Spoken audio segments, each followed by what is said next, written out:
Good morning, everyone, and a big thank you for the invitation to come speak with you today. It's truly an honor. I've been with Microsoft for almost 30 years. The first 25 years was part of the engineering team that built many of the products and services that many of you are implementing today. 2 years ago, I moved to Asia to become the CTO of Microsoft Asia. That means I get to wake up every single day and work with all of you and a lot of your customers across Asia implementing generative AI solutions to help them find the value for their business. So today, I get to use that experience and share with you what other customers are doing, advancements in the technology itself. I will give examples of the finance industry, but it will be applicable for many of the industries that all of you are in today. And then it wouldn't be irresponsible of me not to talk about security and responsibility AI, as that is one of the most important things. No, it is the most important things to make sure that we are secure, and it's our responsibility to implement responsibility AI, signing up for the code of conduct for good in the utilization of generative AI. So let's get started. We are truly in an unprecedented time with advancement in technology, with this specific technology wave. This is the natural language to the world's encyclopedia, generative AI. And it is moving faster than any technology wave in history. If we go back to client-server in the mid to late 80s, when we moved from the mainframe to distributed computing, then we moved to the internet, where the browser in the mid-90s became the interface to the world. Then the cloud became present about 2010, 11, 2012, and still carries through to today. Then the advancement of the cell phone came, and now generative AI. Each technology wave was 10x faster with respect to technology advancement and technology adoption to the one before that. Generative AI, at this point in time, is 100x faster with respect to technology advancement and technology adoption than any previous technology wave before this. We expect this trend to continue, and it affects all of us. Individuals, individual productivities, our children, our families, our teams at work, and the way we collaborate. And you'll start seeing more and more embedded into the industry and the businesses that we run. So there's a couple of examples. This is just a chart of computer chips. So if we look at this technology chart, and you look at the first line, all right, that is the technology chip based off what we call Moore's Law. There was a guy named Gordon Moore, who was the original ex-CEO of Intel back many years ago. So they named it after him. And the declaration was the performance of computer chips would double every 18 months. That was true for nearly 50 years, from 1961 to over 2001. The chart on your right-hand side is showing the latest GPUs, 4.2x performance every year. We expect that trend to continue for a significant period of time. This is just one example of the technology advancement and speed of generative AI. And it's affecting all of us, not only in our businesses, but in our personal lives as well. You see many examples here.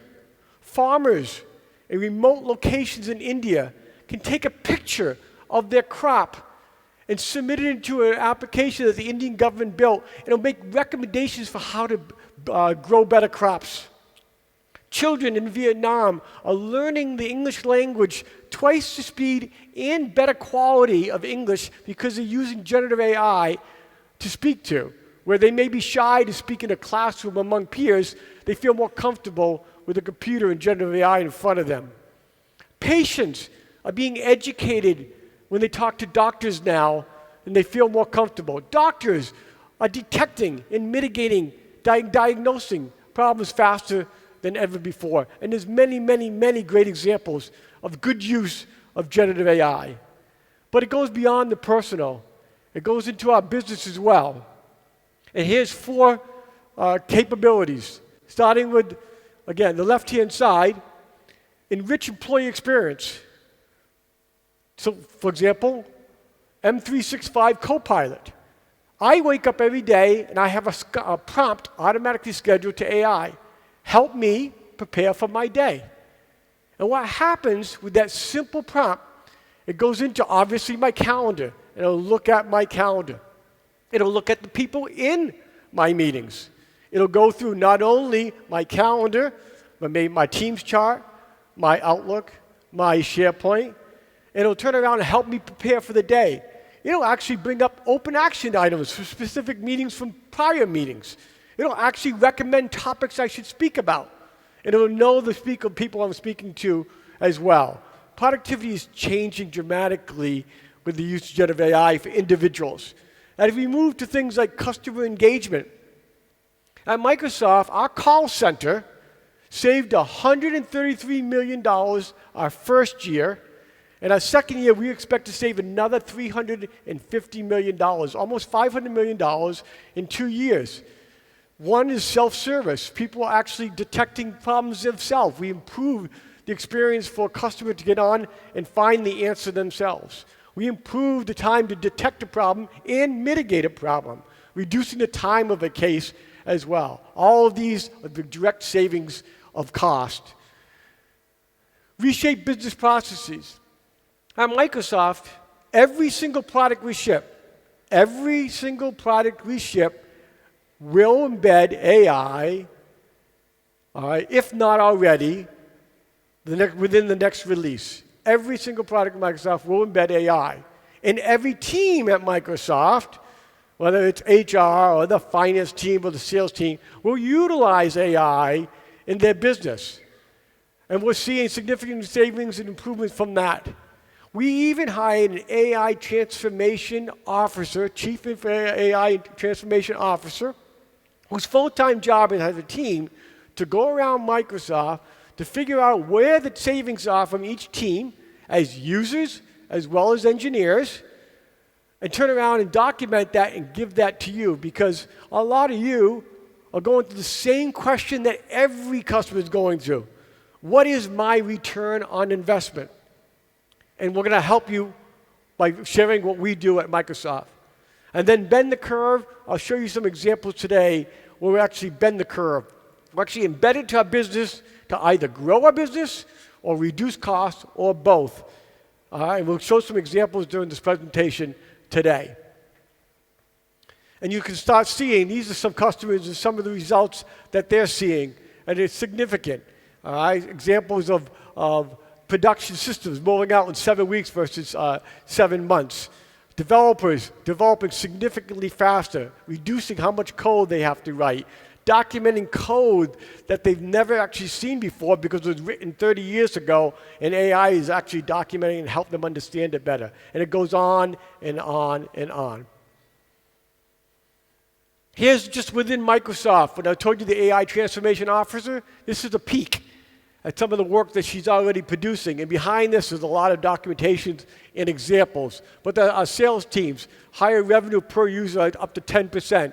Our finance team, 60% improvement and reduction just by doing things like processing bills faster and interesting enough. IT is saving 36% in people cost. So it goes on and on and on. And there's a lot of documentation on the Microsoft website that supports all this. Okay, so let's talk about a little bit more about the evolution. I'm going to move to the software side. I talked about the computer chips example. Let me give you some samples of the software side, specifically models. All right, it's all about small language models, medium language models, large language models. We've all heard about ChatGPT, which was the kickoff of this in November 2022. So I'm just going to give you a couple examples. Not on this slide, but GPT 3.5 to GPT 4.0. That was an 18-month release, the longest one so far. in that 18 months, we improved cost reduction by 1,200% and improved performance by 600%. GPT 4.0 came out less than 6 months later, and all of a sudden we have not only text, but embedded images and embedded videos, all part of the reasoning models into the same model. We even took this large language model and moved it down to mini sizes. And now there's SLMs that run on your phone, the same technology. And as small as 128K, you can run AI applications right on your phone. This is the advancement in technology. And that's just 4.0. And then just 3, 4, 5 months later, 0.1 comes out. And what does 0.1 do? Advances the reasoning algorithms within the LLM. So now I can do sophisticated things like predictive analysis. All right? I can do things like pattern recognition, detection, find patterns that we couldn't find as humans. Now, we still hand it over to a subject matter expert, and the subject matter expert can determine the patterns that the LLM finds and determines what to do with it. But these are the things that are the advancements that you're starting to see. Right? And then, it's not about just GPT. Within the development tools that Microsoft produces, and many of our other competitors do the same thing, we can embed up to 1,800 different models today. There's thousands of models. Many of you will end up with your own model or set of models. You'll use an existing model like GPT for public information, but you may decide to have a custom model for your PII data or your private information, which especially in the finance industry is very important. It's that combination of models which you're going to have to build. So today alone, just picking up a Microsoft tool, you can actually embed up to 1,800 different models, bring it in automatically, build your own agent, Copilot today. Then I told you that Microsoft's embedding in every single product. M365 is the one that's most popular. You're seeing it, M365 Copilot. Whether you're running Word, I know one thing. When I want to write a Word document now, I automatically start with give it a lot of data, information, and let Copilot do the first draft for me. Then I put it into my own words and edit it, but it saves me a lot of time. Any document that's more than 2 pages long, I let Copilot first do a summary of it. Bring in the summary of it, and if there's a certain section I'm interested in, I click on it, and I can read into more data. These are just a couple of the examples that are all embedded into today's individual productivity. I want you to think of an AI project that you're going to implement into these 3 capabilities. Left-hand side, just a user interface. Think of it as user interface. It's your text, it's your video, it's your image, it's just your user interface, multimodal interface. It gets fed into a prompt of some type, gets fed into some type of LLM, which is the middle capability, and it's a reasoning model. It's advanced reasoning model where it can do, again, predictive analytics, it can do pattern detection, sophistication, and it learns over time. And the reason it learns over time is because the right-hand side, we're getting better at memory and content where we can store the results. And if we can store the results, we can keep comparing them. So when you run something 1,000 times, we can see the quality will get better and better and better because it'll continue to learn. This is like no other application you've ever rolled out. You may roll out a SaaS app today, in that application you roll it out, and then you put some enhancements in it. But with AI, you're never done. It's a continual evolution. You'll roll out an application, you'll continually to monitor it, learn from it, evolve it, and improve it. And that will go on forever. It's a new generation of applications that generative AI is producing for us. You've heard of the word Copilot. I mentioned it. You've heard of the word agents. That's been very trendy. Some of you have heard of agents. And I'll talk a little bit about more agents in a second. But agents are simply a task that get executed, and I'll talk a little bit more. But think of this. Copilot is just a user interface. It's a user interface that you may decide to just turn around and enter into a prompt and then execute a task. All right, you may decide to put it into a development tool with low code or no code. So today you can turn around and take Copilot, and there's a product called Copilot Studio where you don't have to write a code. You can bring in a module, all right, up to 1,800 models. All right. You can turn around and add your own technology to it, embed responsibility AI that's sitting there as some examples, and execute a task without writing a single line of code. This is all available today, and it continually to be advanced. So let's talk about agents, agentic AI. Now, this concept of agents, all right, something comes out of a model. It's an answer, it's an analysis, it's a synapse, all right? You take that information, and then you execute a task. That's it. That's what an agent is. But it's an adaptive task because it combines with the model that continues to improve. So an agent is an adaptive task, and it can be a synchronous task where you ask the model a question. Say you want to go on vacation. All right, so you take your flight information, your hotel information, and your car information, and you feed it into a system. And the system comes back and recommends a complete itinerary, all right, for a week. It may even turn around and book reservations for you for dinner or to get into a museum. It can do a synchronicity where you get to choose. Oh, I like that. That's a good answer. Please book it for me, and the agentic AI will execute. Or autonomous, where it can execute themselves, especially for repeatable tasks. We will move more from synchronous to autonomous over time as we are comfortable that the model has learned in doing the right thing. And an agent can be a single agent, an agent can call another agent. This is where the advancement of technology comes. Again, not new, but the development tools allowing us to do this today very, very easily. This is how quickly this technology is advancing. This is a slide that I'm not going to cover in detail, but this is the one point I really want you to walk away with today. When we think of generative AI, we immediately think of models, GPT, ChatGPT, which is really just GPT. Then we think of GPUs, right? NVIDIA sells a lot of GPUs. And that's what most people think about, that's what generative AI is. But actually, it's much, much more than that. At Microsoft, we've been working with OAI for more than 5 years. We've actually had them embedded on Azure, training their models, learning it, improving the performance, building secure, learning how to secure it for many years now. And it takes all these components of the platform to have a true generative AI good solution, including things like embedding responsibility AI automatically, especially securing your environment. There are things like, if you look in the middle of this slide, you see something called Project Forge.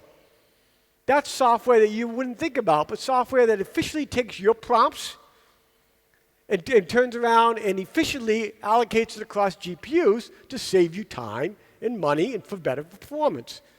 It automatically improves performance over time, virtualizes so you can run it on GPUs or CPUs, or you can run it on a phone with the same set of code that you can run on-premise on a logic computer. All right? Adds in things like checkpointing software so you can retry logic automatically. All these things are the little things that are really important that makes your Gen AI solution better. So walk away knowing that, hey, if I want to run AI and I haven't started yet, I'm not just going to go out and spend a lot of money and buy some GPUs and then turn around and pick my favorite model. It takes more than that to have a great solution, especially the secure part of it. And we'll talk more about that towards the latter part of this presentation. So recently, Microsoft had a conference in late November in Chicago, and the conference called Ignite. It's our largest conference of the year. And we go through and we announce technology changes. We announced 200 changes just to generative AI solutions. This is how quickly things are rapidly expanding and evolving and transforming with Gen AI as far as the technology wave advancements go. And I try to summarize it. I could spend the whole day talking about those enhancements, but I try to summarize it into this one slide. All right? Starts with the user interface Copilot. Either the Copilot that you buy already built into a product, or you build your own Copilot, utilizing one of many development tools, a no-code development tool that we talked about called Copilot Studio, or advanced application environment that we call Azure AI Foundry. This is more for the professional developer. This is where we automatically allow you to embed AI, embed all the models, attach to data anywhere. This is not just a data lake. This is an environment that allows you to leave data on-premise because that's where you want it secured, especially your PII data, your customer's data. Combine it with data that's maybe sitting in a cloud, and maybe in multiple clouds. And then to combine it with even public data that might be in a model.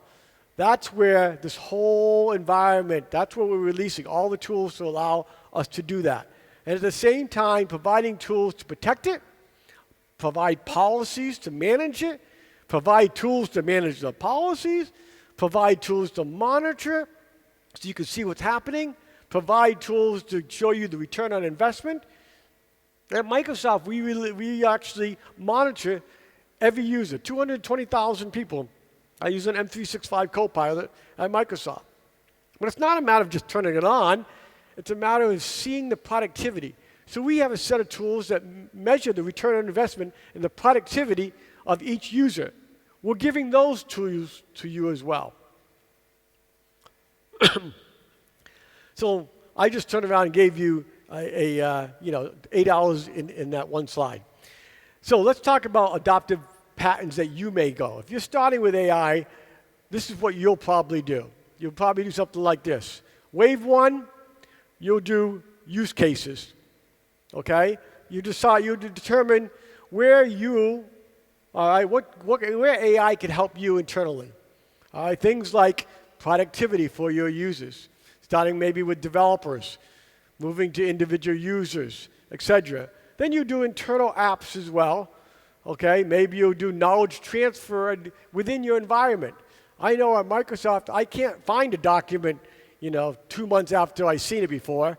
I let AI help me find it automatically now, for example. Then wave two, now it's time to infuse this technology into your own products. All right? And then maybe provide technology for your customers. I talked about the call center. The whole chat experience now should change.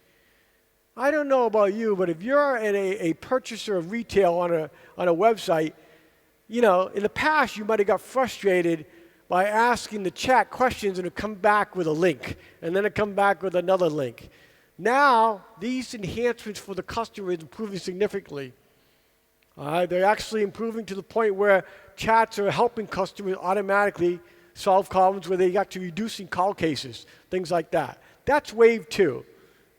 And then wave three is when you start doing new product offerings that truly grow your business or truly reduce costs. This is typically the three adaptive patterns that we're seeing right now. With respect to finance, in the finance industry, these are, and again, this is very applicable to other industries as well.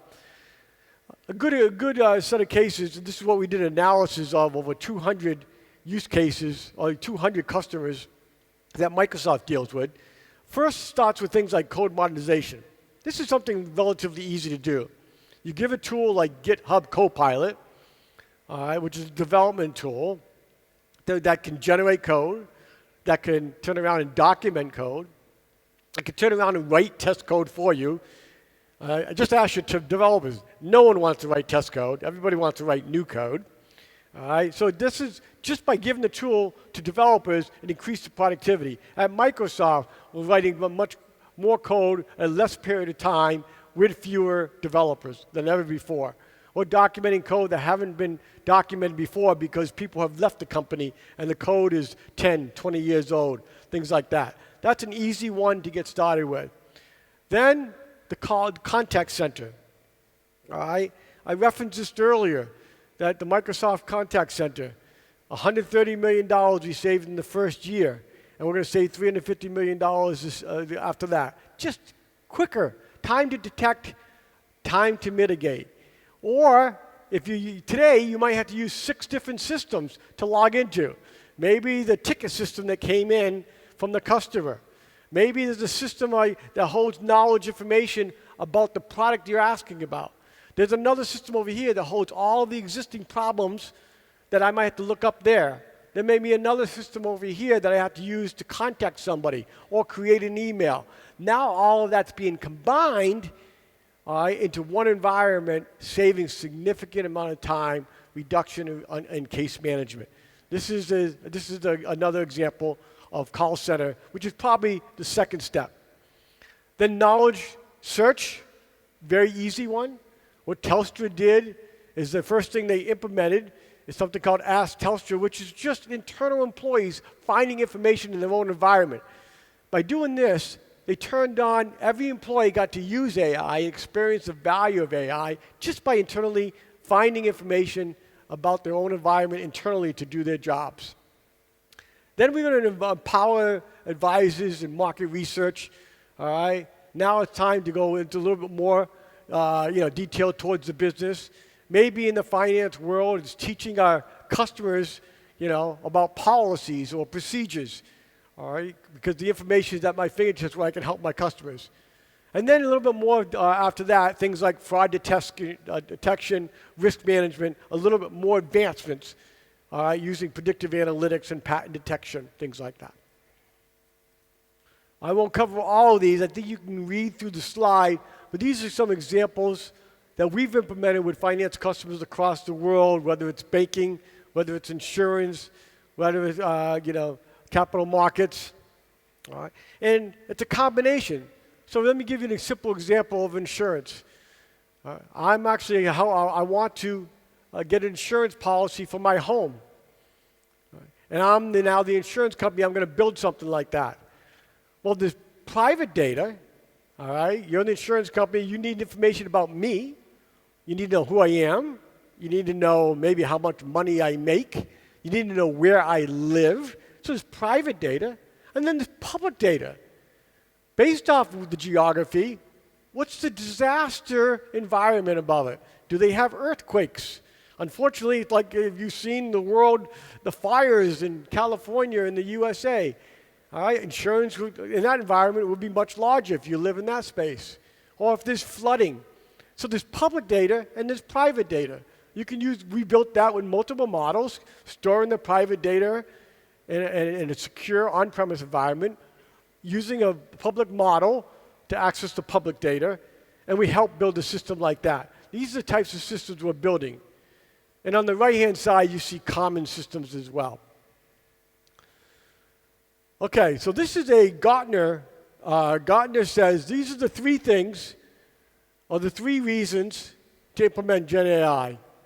All right, the middle one first, to reduce cost. We all want to do that.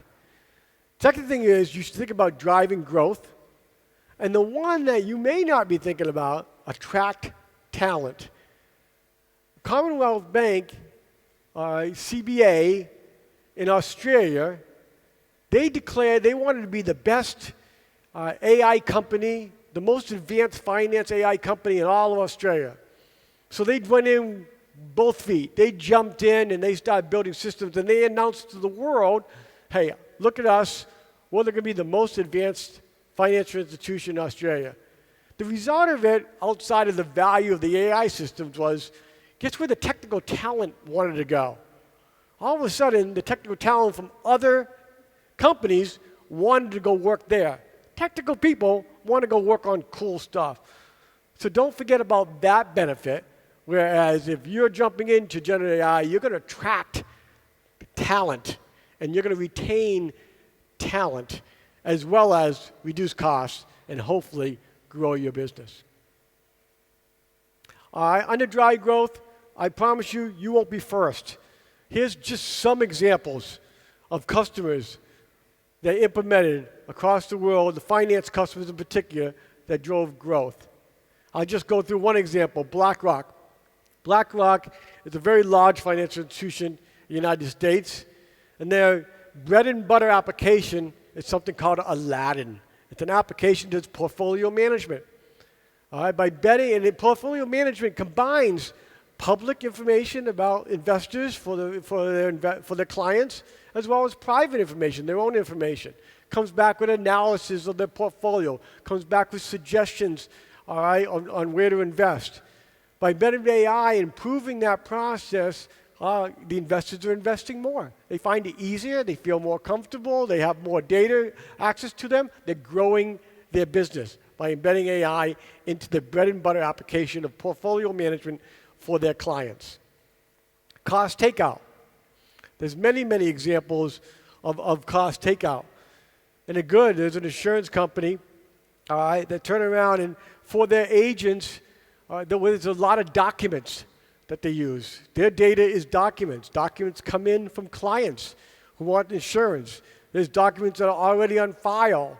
All right, so they used AI to turn around and do much better searching on documentation, taking documentation, all right, that was in hard form, help automating it into digital format, reducing menial tasks, repetitive menial tasks, all right, saving time, reducing cost to the system.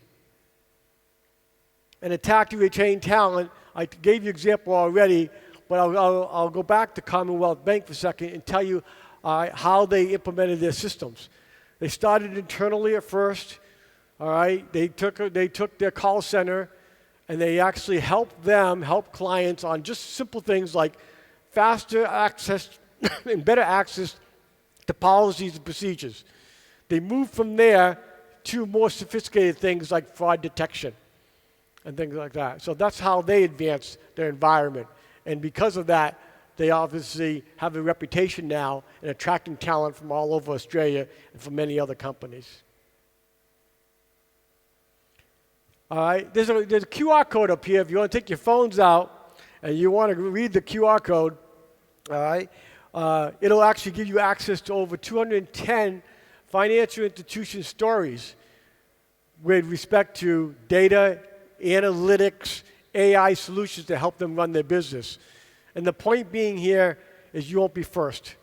It's still about value. It's still about return on investment.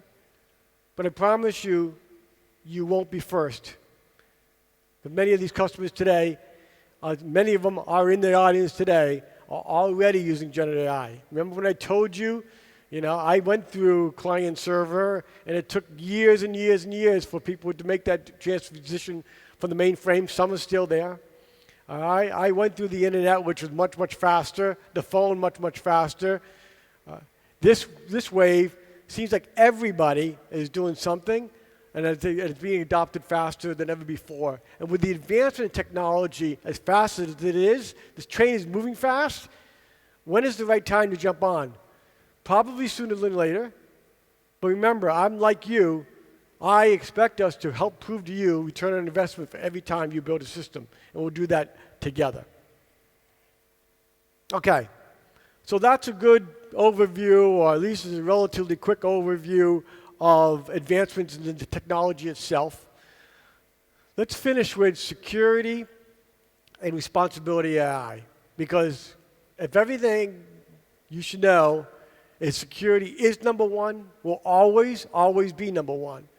Satya Nadella told every employee at Microsoft, he got up in front of us and said, if you have a choice between security and anything else, you choose security. And you choose security first. And it's not only just because to protect your AI systems, to protect your environment. 340 million attacks per day. That's actually a low number. The number is actually significantly higher than that, per day. Microsoft gets attacked, a DDoS attack, second largest in the world after the United States Department of Defense. And we protect you from that every single day so you don't see it. It's not about even protecting yourself from outside in. It's inside out as well. You might have heard, you probably did hear of something called Midnight Blizzard, where Microsoft got attacked from a Russian nation state. And they did get in, all right? They went through and looked for all Microsoft.coms, and there's close to 20 million servers across the world. And when you do a spray of an attack, and maybe they found a test server where they found all it takes is get in once. You get in once, now you're in. So protecting outside in no longer helps you. You need to be inside out. Okay? As soon as they're in, now they have credentials from the in. So now they can turn around and send to 1,000 more, hey, asking for more permission. And if you're one of the 1,000 people in your company, you're receiving it from who? You're receiving it from another internal employee. So all it takes is one out of those 1,000 to say, yes, you get it, and guess what? Now the bad guy has more access. And then we had to turn around and find them. So if you want to know how security works in your environment, let me give you a picture in your head. Every server, every laptop, every phone, all right, is just a device. We'll call it an actor. And every device or actor has a relationship with many other actors. This just turns out to be a big graph. All right? And what we had to do is go cut off that graph. First of all, we have software to find it, find the bad, cut them off to the point where we could catch them. All right? No, what we did now is we released that software. We're giving it to you, so not only protect you from coming from the outside, but protect you from inside out as well. That's just one example of how important this security is from all of us. And we're doing more than that as well. Trustworthy AI, zero trust. When it comes to security, zero trust. All right? And we've implemented things like Secure Future Initiative, which is not only a Microsoft thing, but as far as engineering goes, but every employee at Microsoft, mandatory training on phishing. All right? Every engineering team, inside out, and sharing all our learnings with all of you to make sure your environment's secure. Protecting privacy is the most important thing. That's why you'll run your own model someday. And, all right, maybe you run it on-prem. Maybe you trust it in an environment in Azure, but set the right policies. And then responsibility AI principles. Trust, fairness, value, diversity, transparency.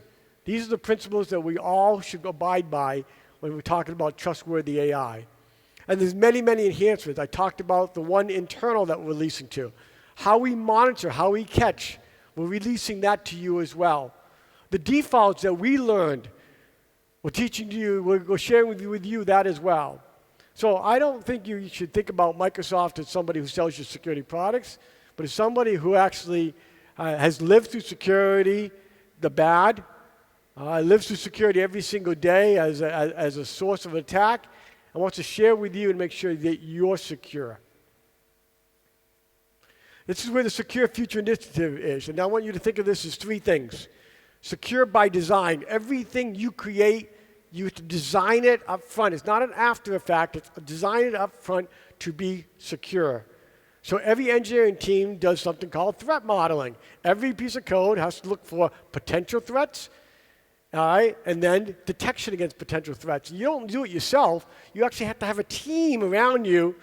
All the teams that you work with all come into a room and look at the code and say, hey, you know what? What if somebody does this? Even if it's a bizarre, rare thing, it becomes a PT, potential threat, and you have to mitigate it. It starts with design. And then it's by default. It used to be that when we ship products, we let you turn on security, turn on multi-factor authentication. All right? Now we don't let you do that anymore. We turn it all on by default. We make you shut it off. All right? Secure by default.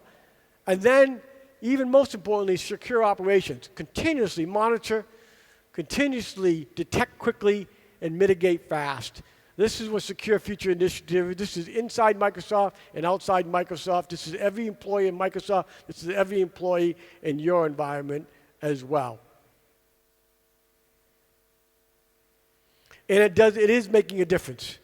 All right? We're finding things, 99% reduction in open incidents for security with Secure Future Initiative, and we're not done. We're actually just getting started. All right? 40% reduction in detection time of secure problems, and much faster mitigation as well. So, we talked about the advancements in AI, how fast it's moving. When's the right time to jump on the train? Yes, sooner better than later. Knowing that return on investment is the most important thing. We talked about how quickly it's moving. All right, Microsoft just one of many vendors, not about the vendor. It's about the value that you're going to see from AI. Hopefully you saw a few cases. Hopefully you got the QR code. You can read about other cases as well. But it all starts with the people in this room as leaders. All right? If we're not bought into AI, I promise you your people will not be bought into AI. It is a culture change as well as a technology change, and it starts with the people in this room as leaders to set the example. At J.P. Morgan Chase, it was Sammy Weil, the CEO, that says, I want to be the #1 AI financial bank in New York. And he called Satya Nadella and he said, I want to be the #1 AI financial institution in New York. And so he set the culture, so down from there, they move quickly. All right? That changes everything. So it starts with all of us. So for Microsoft, we're fortunate enough to make the platform. And we're very proud of the platform and what we do. But it's not Microsoft. We just make the stuff. It's you, all of you, that truly make it happen. So for that, thank you.